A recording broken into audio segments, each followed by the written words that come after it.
Et adieu l'ami, j'espère que tu vas bien. Je suis très content de te retrouver pour une nouvelle vidéo.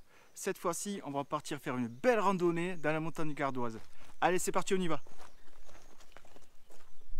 Donc pour cette nouvelle rando, je suis parti de Cap de Côte, pas loin de la montagne de l'Espérou. On est à peu près à 1290 mètres d'altitude.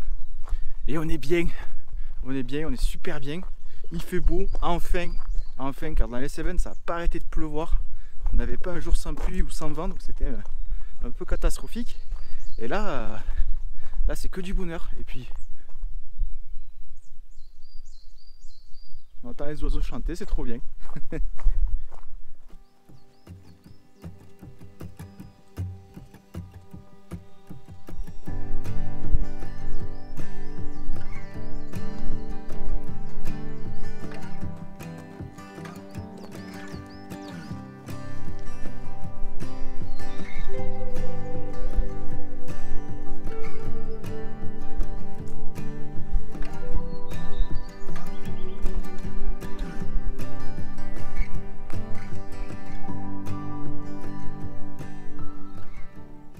T'as vu comme il est beau ce mas, il est magnifique. Magnifique, tout en pierre avec le toit en lauze.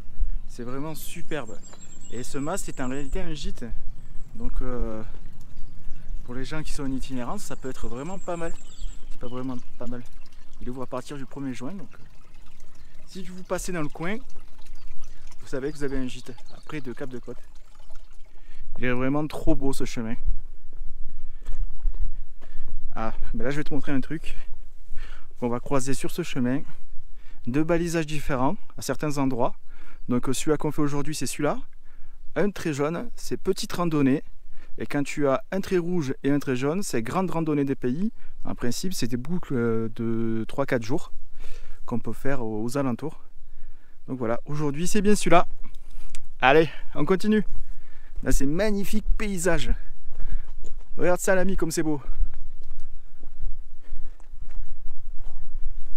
C'est magnifique, c'est dégradé de couleurs, c'est dégradé de vert. On voit que là, les arbres ils sont en pleine explosion. C'est vraiment trop beau, ça part du vert foncé au vert pétant. C'est magnifique.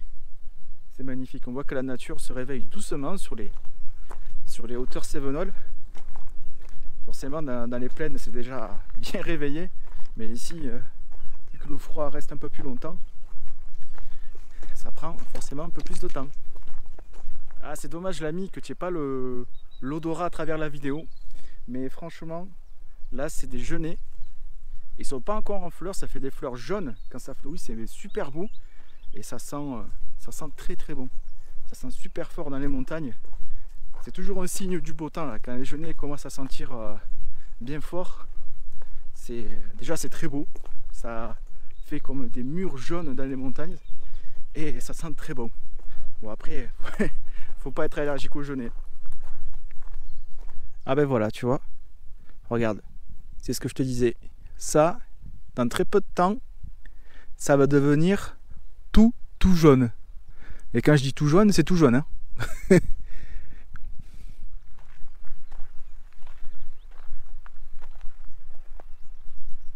Alors je sais pas si tu ressens la même chose que moi quand tu vois ces paysages là derrière moi. Mais j'ai un sentiment de liberté qui est énorme, énorme. Ça me prend là. C'est magnifique. C'est vraiment très beau. C'est vraiment très beau. Il y en a qui pourraient dire tu en fais trop, c'est juste des montagnes, c'est juste une belle vue, mais c'est beaucoup plus que ça pour moi, en tout cas. Beaucoup plus. Allez, on continue.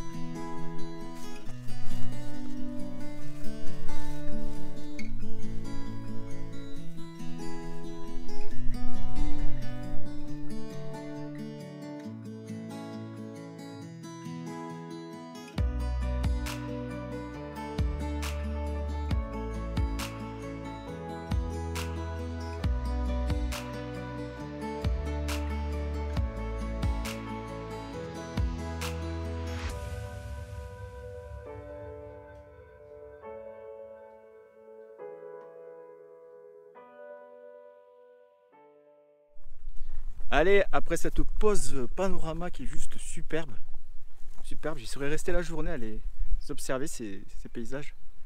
C'est vraiment très beau. Là, je t'amène à un endroit qui est magnifique, dans un autre style, mais c'est juste une pépite.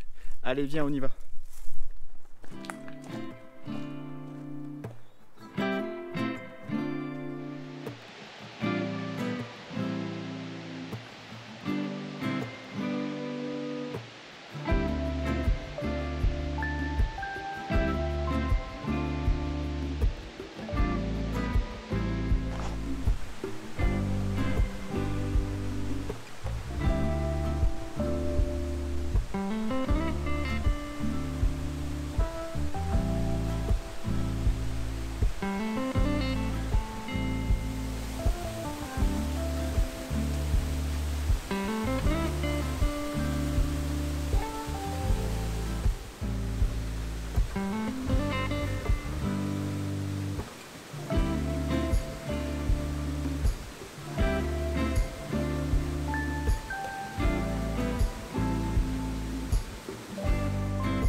T'as vu comme c'est beau?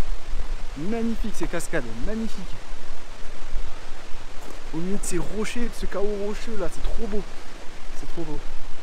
Ça fait un vacarme d'enfer, mais c'est magnifique. On en voit que ça coule de partout en fait. Là. Avec les pluies qu'il y a eu il y a quelques temps. Là, il y en a partout pour notre plus grand bonheur.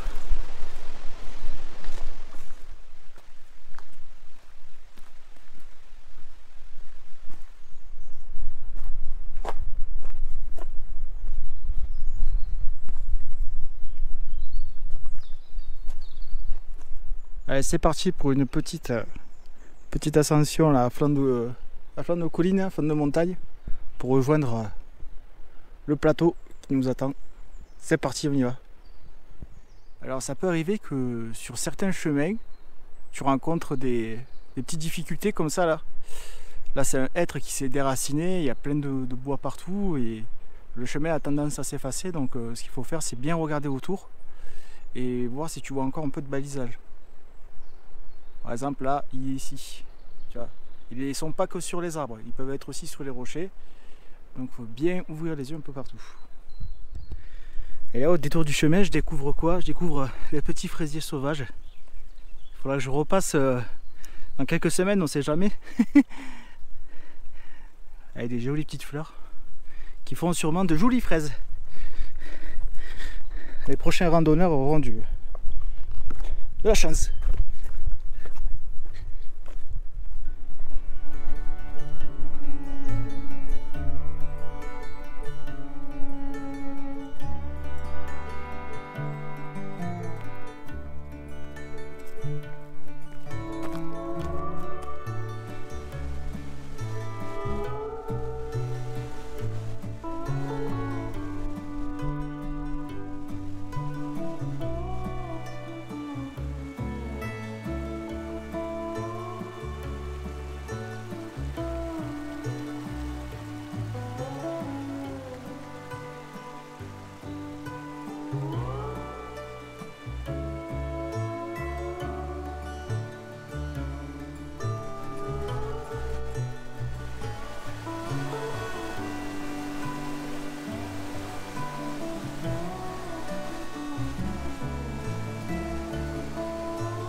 Et voilà, tu as vu la cascade d'Orgon.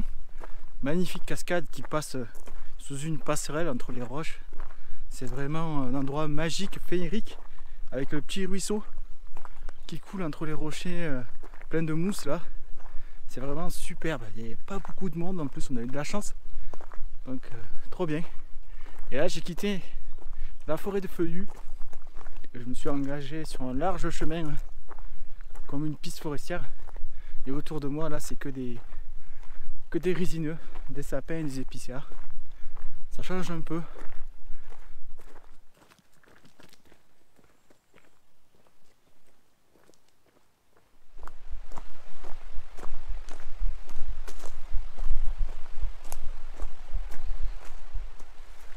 Je pense qu'il doit y avoir des sangliers pas loin.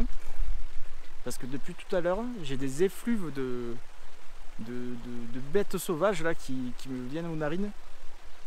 Ça sent fort le gibier quoi. Il doit y avoir des frérots pas loin.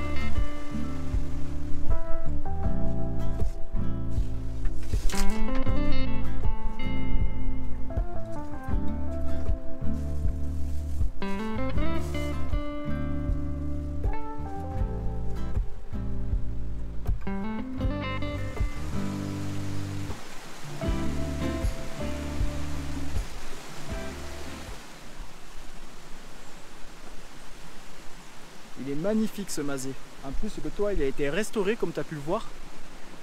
Avec le ruisseau juste à côté là. Au milieu de la forêt. Qu'est-ce que tu veux demander de plus? T'es tranquille, t'as la paix. T'as un toit sur ta tête. Là, c'est un petit paradis. Bon l'ami, comme tu le sais, à chaque fin de randonnée, vers la fin de la rando, j'aime bien toujours faire un petit débriefing de la journée. Donc voilà, là c'est l'occasion de discuter un peu. Et que dire de cette randonnée? Donc c'est une randonnée d'une journée. Elle fait 10 km environ, plus c'était curieux évidemment. Mais elle est pleine de trésors. Elle est pleine de trésors, la nature nous offre plein de trésors tout le long. Des vues magnifiques, des forêts splendides, les cascades d'Orgon. C'est vraiment superbe. C'est vraiment une randonnée où tu peux t'oxygéner, t'évader. Franchement, c'est magnifique parce que tu passes par des paysages divers et variés et tu ne t'ennuies jamais. Tu ne t'ennuies jamais. Il y a eu une partie où il y a un petit peu d'ascension, mais bon, c'est vraiment pas long, mais c'est vraiment magnifique. Donc si tu veux t'oxygéner, je te la conseille vivement. Ah, et j'ai cassé ça aussi. Ça c'est le trépied de la caméra. Donc voilà, si vous avez trouvé que je filmais pas comme d'habitude, c'est normal. Parce que j'ai un peu forcé sur le trépied. Voilà, je suis d'une grande délicatesse et je l'ai cassé. Voilà. Les aléas. Les conditions climatiques de la montagne de l'Aiguale, c'est toujours fascinant parce que vous pouvez avoir beau temps, le temps d'une après-midi, et d'un seul coup, vous avez une mer de nuages qui arrive là, qui vient s'accrocher dans les montagnes et qui va pouvoir peut-être provoquer des orages en fin d'après-midi. Donc à chaque fois que je pars sur les pentes de l'Aiguale, même en été, je prends toujours un kawaii, un poncho ou un truc comme ça parce que c'est des données climatiques de sommet de 2000 mètres alors que c'est une montagne à 1500 mètres. Et là on est même en dessous, mais c'est assez impressionnant. Là on voit bien là, ici là, ça va à une vitesse. Donc avant de finir cette randonnée, je vais aller naturellement saluer monsieur André Chanson, qui est enterré à la cime de cette colline. Monsieur André Chanson, c'est un résistant, historien, romancier, qui a écrit beaucoup de livres sur les Cévennes. Donc c'est tout à fait logique de lui rendre visite.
Et voilà l'ami, c'est ici que se termine cette randonnée. J'espère que tu as passé un beau moment à mes côtés à crapahuter et surtout à t'émerveiller des trésors de la nature. En attendant, prends bien soin de toi. Je te dis à bientôt pour d'autres aventures. Adi chasse!